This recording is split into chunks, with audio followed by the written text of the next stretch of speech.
like the first time it felt like a big surprise to win Paris-Nice, and it didn't feel like it was achievable for me. So it was like I was passing like a kind of a wall that was in my mind of, you know, what I thought I could achieve. And then going the second time, knowing that I could win, a crow had something to say.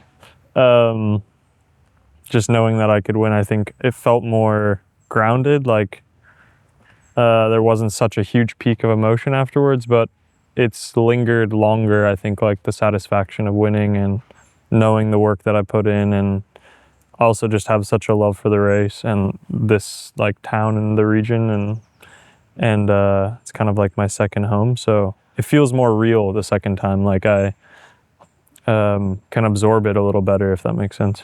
You can ask people what their opinion is on like what races they think are big in France, or in the world, but for me it's like Paris-Nice, since it's kind of my hometown race, and it's a race that I knew about as a kid and have always liked watching. It holds more importance to me than many other bigger races, like even monuments. It feels bigger to me than some of the monuments, or like the Giro or the Vuelta. It feels like for me I hold more importance about it.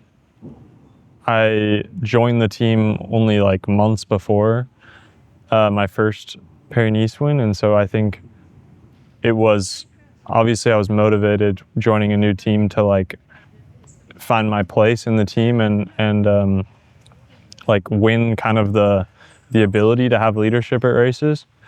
And I was surprised to be given leadership so early in such a big race, and I wanted actually to kind of honor that and do my best and try to win the race. And so I think it definitely put me, it kind of asserted my spot in the team, and I really, I find that, like, I'm very lucky, I think, to have performed so early. Normally when you look at a road, I mean, you have history, maybe training on the road, and you have like memories of like, you know, riding super hard up X climb, or suffering here in training, or you had a really, you know, somebody had a flat tire in your group and you remember standing in the rain somewhere, and those are memories you have from training. But a memory from a race, and especially winning such a big race, they're like strong emotions that I feel like over and over again when I especially come down the Moyenne Corniche coming into Nice. It's like the way I finish my rides normally, and it's the same way Paris-Nice finishes on stage A. You kind of go down the three switchbacks into the city, and for me that's like something that I have memories of, you know, going down there with a closed road and behind a camera motorbike and knowing that I'll win. And I have that memory twice, and it's like I still feel it now coming down, and it's also the end of the training ride, and you're kind of like elated and satisfied from getting the work done that you did in the day and arriving back home. So it's a very similar feeling to winning a race, of like relief and satisfaction, and I still feel it. The Tour de France. It's the Tour de France means cycling. From an American, it's like what you associate with cycling. It's all you actually know about cycling if you are American, and it's synonymous with the word cycling. And I think it's really like from almost anyone's point of view, like the pinnacle of our sport. And so for me, it brings the most significance in the year. Like especially the preparation period for the Tour de France, I feel more purpose than I do any other time of the year. It's like you really feel like you're training for a very specific and like meaningful event. It's like something that will be watched all over the world by millions of people, and you just feel like that extra weight of it. And I think it helps. It can help or hurt depending on who you are. And I mean, if I can't imagine being like in Jonas's position and having the weight of having to defend a win or try to win it again, but it can also really help you and push you to like rise to your highest level and make all the sacrifices that in the end you need to make. I think my first two were very much like soul searching almost. I was in a team where we had a leader, and like the leader was he crashed out within the first week of both editions. So I was left the whole team was left to just fight for like what was left in the race, breakaways and sprints and stuff like that.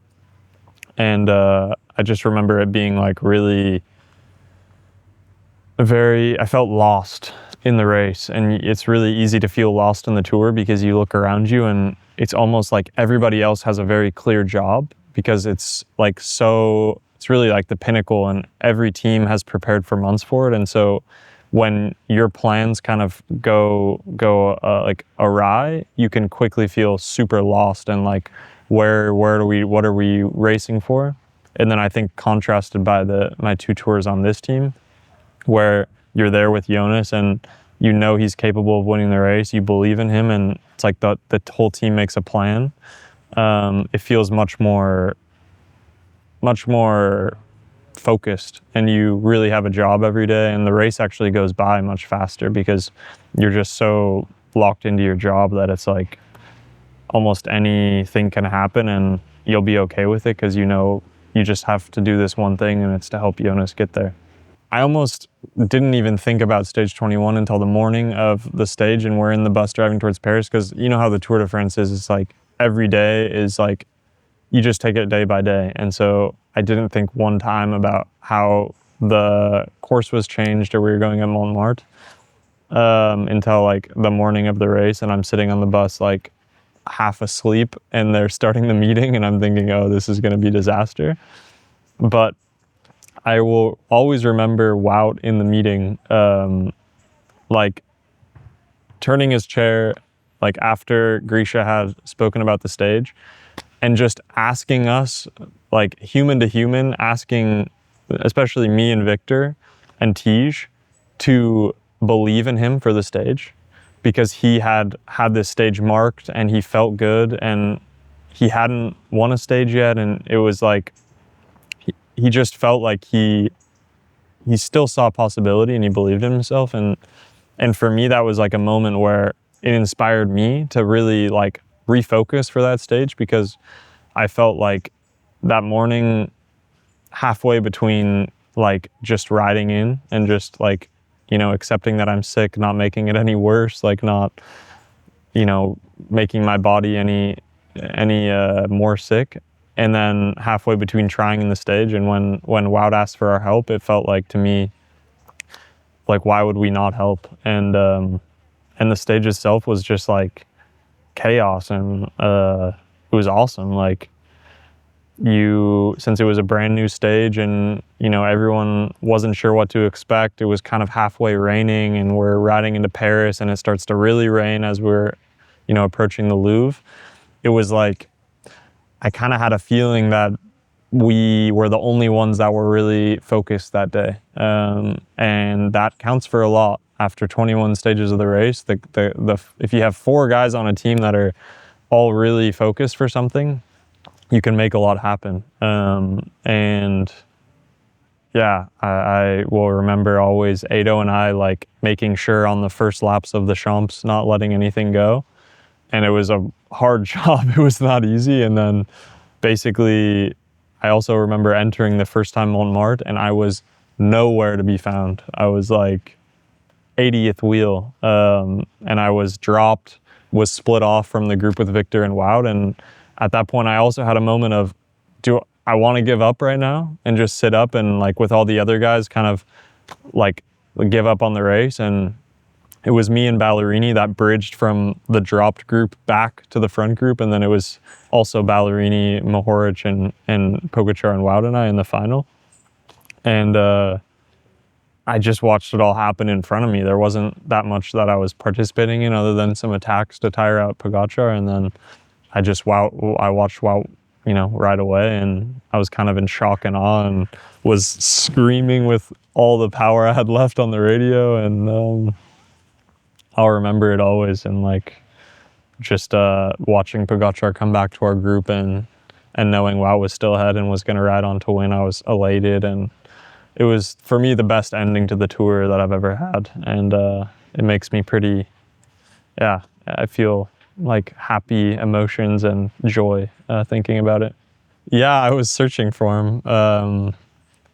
He was like, with his family. I think his wife was there, and I was searching for him, and I finally found him. He gave me a huge hug and kind of like grabbed my face, and we had this moment of like crazy look in our eyes, looking at each other. And yeah, it was cool. It was really like a special day, because he also was so proud of it. It's like, I think with winners, like, wow, you win so often that sometimes you win, and you had already expected to win before maybe, and so the emotion's not quite as high. But when you're trying the whole Tour de France, 20 stages to win, and you're trying to help also, and you're tired, and you get to the last stage and you pull it off, it's like that elation is just so huge, and you can go home happy and satisfied. And for me, it was just so cool to watch. Grand Tours for me are like the biggest races in cycling, and I really don't know if it's possible, and that kind of weighs on my mind. But I'm told by like the performance team and people around me that they think it is possible and they believe in it, so that helps me believe. And I think in the future I would like to do one. I don't know if it'll be this year or when, but I would like to try to do one as a leader. And yeah, I might never work out, but I think it would be nice to try, and it is a dream for sure. The one that comes to mind is George Rolandrin, and it stands out in like a negative way. But I really believe that you learn so much from losses, and especially ones that are like shocking losses like that one. And I take so much from that race. I was just at dinner with Nielsen Palace the other night, and he brought it up again like he likes to do. And I just think it's like a race that I'll never forget, to never ever get overconfident. And I think it's really a lesson that I'll take outside of cycling, even like no matter how much you think things are stacked in your favor or how well things are going, you always need to like try to kind of take the safest route and like think about risk and how much you're willing to put on the line. And I learned a lot in that race, and it's a race that, like, for better or for worse, will always stick with me.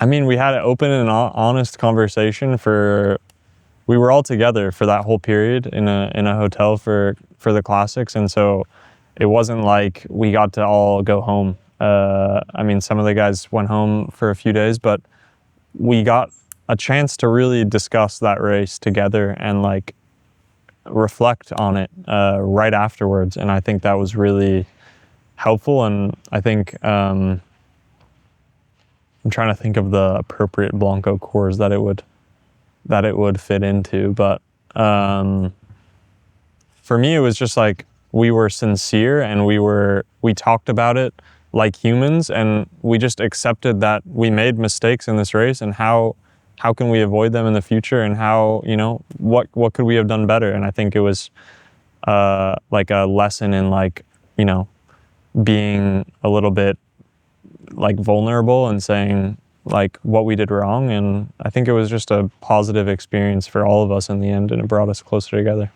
Like I was just saying, if you go from history, it's like hard to constantly be like making progress as far as results go. And I think I look at the season actually more of a success off the bike and in my life than I do on the bike. I really had like a very similar season to the year before. As far as like results on paper, a little bit worse even. I didn't do a top 10 in the Tour de France. I didn't win a one-day World Tour race, but this year I won Paris-Nice. I had a big role in the Tour de France, I felt like, and also the Vuelta. And so for me, it felt like a very successful year on the bike, but then off the bike, I got much more comfortable, like in this role as a leader on this team. And like, also just personally, I've made my life a lot more stable here in Europe, and I feel much more like grounded in my profession. And then I think that is like the cause for like renewing my contract and extending. I think I needed to feel like I felt sustainable in this job so I could do it at this level for 4 more years before I signed a piece of paper that was committing myself to doing that.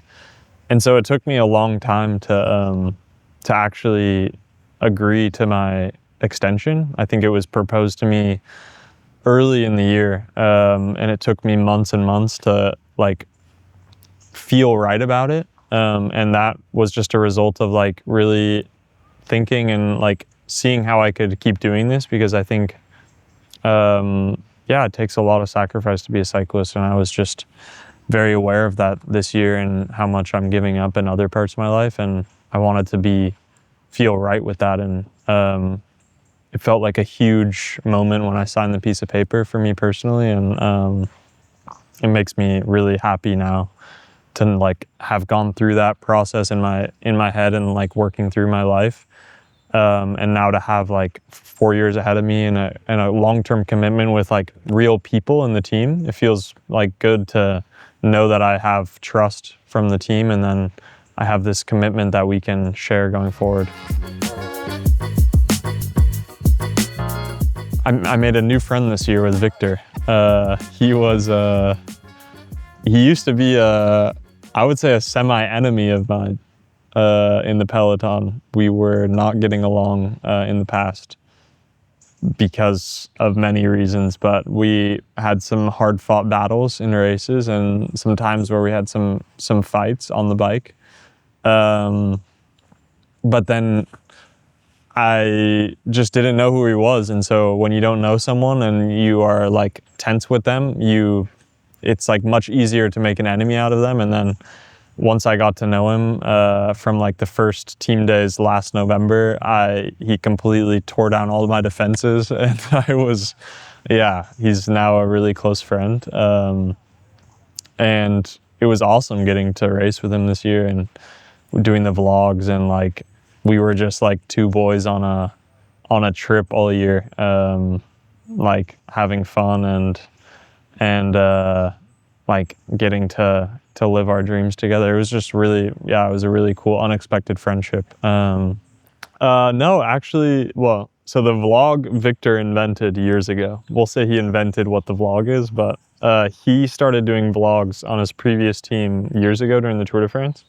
And then I think it was in either Sierra Nevada or it was in Tenerife that we were chatting, and I was telling him this idea that I had separate from the vlog, where I really wanted to find a way to like in a Grand Tour connect myself to place and understand every day where we are.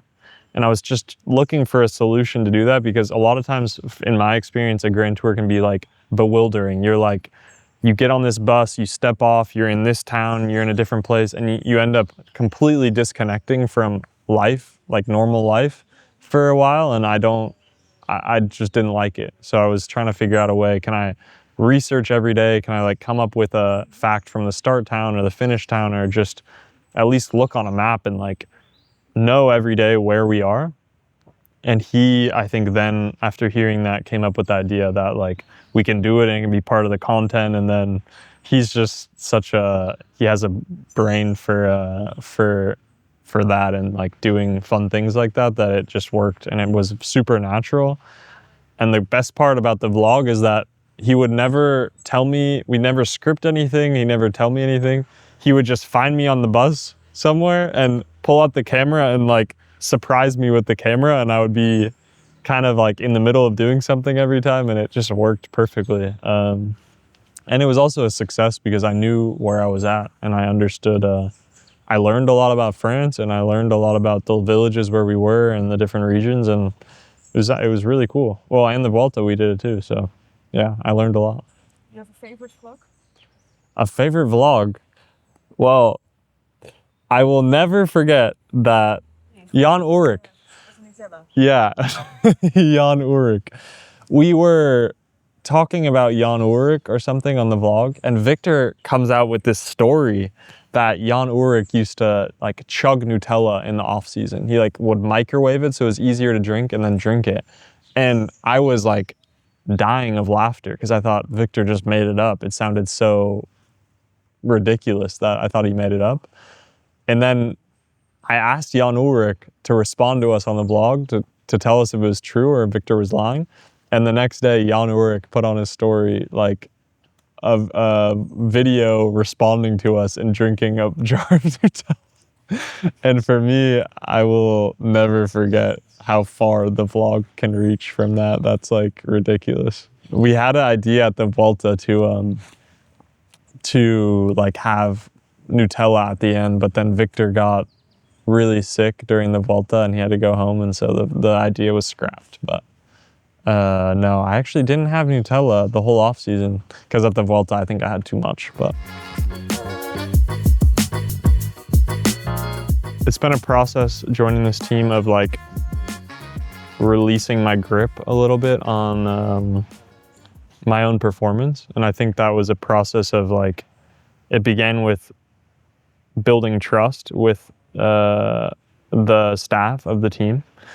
And it didn't take very long, to be honest. It was like a very fast process. But I think when I joined the team, I had a very direct role in all of my performance. So I was managing my own nutrition. I was like half coaching myself. I was doing my own logistics. I set up my own training camps.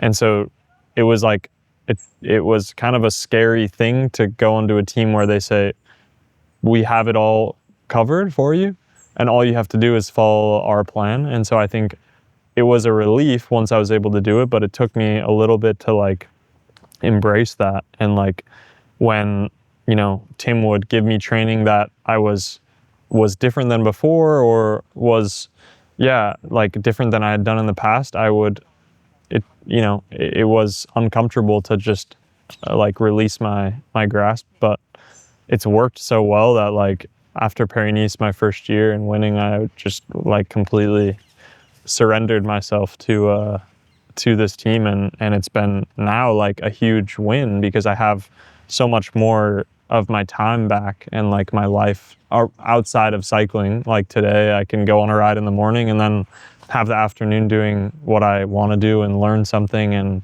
have a normal life. And so I think that's part of also the reason why I like this team so much and why I renewed, was because it provides me that kind of balance that I like. Up until now, it's been my completeness as a rider. I think the team can always rely on me to be there and able to help in almost all situations. And I think that's a big asset for the team, knowing that I can really like make a difference in the race or for our leader in many different terrains, and you know, on like a stressful positioning stage or on a mountain stage, I can play a role and like help the team. And I think that's my strength right now is my completeness. If you would have asked me 12 months ago, I would say I really want to win a Grand Tour. And I think this year has provided another reality check to make me think, is that really realistic? And so I think right now my goals are to remain at my level and try to win big races. Whether that means, I think I would love to try to win a one-day World Tour race this year, like do that again. And I really like want that feeling of raising my hands in the air and like winning a big race is like, there's a feeling unlike it. But then if I do want to win a Grand Tour in the future, then I think I need to make strides in that direction. And I just want to focus one way or another at this point. I have these 4 years now where I can, in my mind, like go down a path really far and like trust that, you know, I'm not I'm not missing out on other things. If I have this like security of these 4 years, I can really follow a path, and I just have to decide with the team what that is. Winning a Grand Tour stage. Yeah, not just a Grand Tour stage. I want to win a stage of the Tour de France. That's evaded me for my whole career now, and I feel a hunger for that. Like like no other race actually. I really would like to do that, and if I'm ever given the opportunity, I hope I mean, you just have to have stars align, because on this team we're there for Jonas, and I will be there to help him. And so it's like, you really need stars aligned to where you're healthy, he's in a secure enough position, and there's a stage that suits you, and you get in the breakaway for those things to come together. But yeah, I think I have a chance of that happening, and just have to wait for it, be patient. I would really like to put my arms in there, like win a race on the road. I would love to win a GC, but my main goal next year is to go back to winning a race and like come across the finish line first somewhere. And whether that's a stage of the Tour de France, a one-day race, a stage of a week-long stage race, whatever, I really want to do that. It's I think it's probably a similar experience to an immigrant anywhere. You know, it's like the first thing you do is you find the other people from your country, and that's your first community in that place. So like the other Americans here, especially the American cyclists, those are like my immediate community. But I'm really trying all the time to like make friends in completely other like realms, not anything related to cycling, just people that live here and have other lives. And that's always an ongoing challenge. I mean, I'm not here that often, and I would like to be here more, but I think the experience here in Nice is like, you know, once you know a little bit of French, it's a pretty open place, and there's a lot of people that also, most of Nice is people that moved here from all around France or all around the world that want to experience a beautiful place. And so I think we share at least that in common.